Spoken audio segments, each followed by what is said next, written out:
नमस्कार, आप देख रहे हैं मीडिया समाचार। उत्तर प्रदेश विधानसभा चुनाव 2027 से पहले इंडिया के सहयोगी दल आरएलडी के भाजपा के सामने 33 से ज्यादा सीटों पर चुनाव लड़ने का दावा ठोक दिया है। जयंत चौधरी के पार्टी के अपनी इस मांग से 2022 चुनाव को प्रदर्शन को आधार पर बनाया है। आपको बता दें, 2024 विधानसभा चुनाव से पहले एनडीए गठबंधन के भीतर सीटों को लेकर सियासी खींचतान शुरू हो गई है। जयंत चौधरी की पार्टी आरएलडी ने बीजेपी के सामने 33 से ज़्यादा सीटों पर चुनाव लड़ने का दावा ठोका है।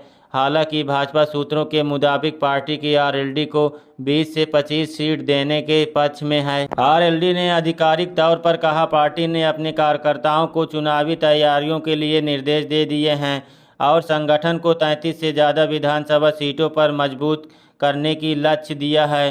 पार्टी का कहना है कि वह इस बार सिर्फ पश्चिमी उत्तर प्रदेश तक सीमित नहीं रहना चाहती है, बल्कि राज्य के दूसरे हिस्से में भी अपनी दावेदारी पेश करेगी। 2022 का विधानसभा चुनाव जयंत चौधरी की राष्ट्रीय लोक दल में सपा के साथ गठबंधन करने का लड़ा था। 33 सीटों पर उम्मीदवार उतारे थे। आरएलडी को 8 सीटों पर जीत मिली। हालांकि 15 सीटों पर पार्टी दूसरे नंबर पर थी। आरएलडी का मानना है कि सपा के साथ गठबंधन में उसे अपेक्षित राजनीतिक लाभ नहीं मिला। संगठन का फायदा ज़्यादा समाजवादी पार्टी को हुआ।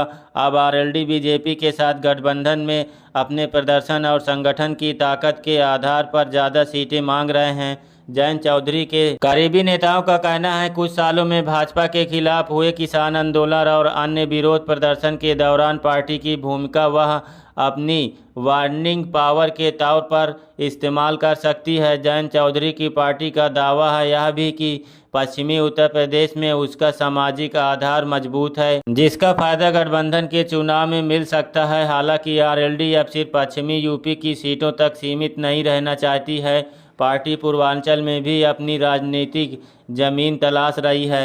वाराणसी, मिर्जापुर, जौनपुर, बलिया समेत कई जिलों में संगठन विस्तार और संभावित उम्मीदवारों के लिए सीटों की मांग की जा रही है। भाजपा सूत्रों के मुताबिक पार्टी आरएलडी को 20 से 25 सीटें तक सीमित रखना चाहती है, लेकिन जयंत चौधरी अपना चुनावी गणित बैठा चुके हैं और जयंत चौधरी इस मामले में ज़्यादा से ज़्यादा सीटें यानी 33 से 35 सीटें मांग कर बैठे हैं। इसमें आपकी क्या राय है? कमेंट सेक्शन में कमेंट करके ज़रूर बताएं और हमारे चैनल को सब्सक्राइब करना न भूलें।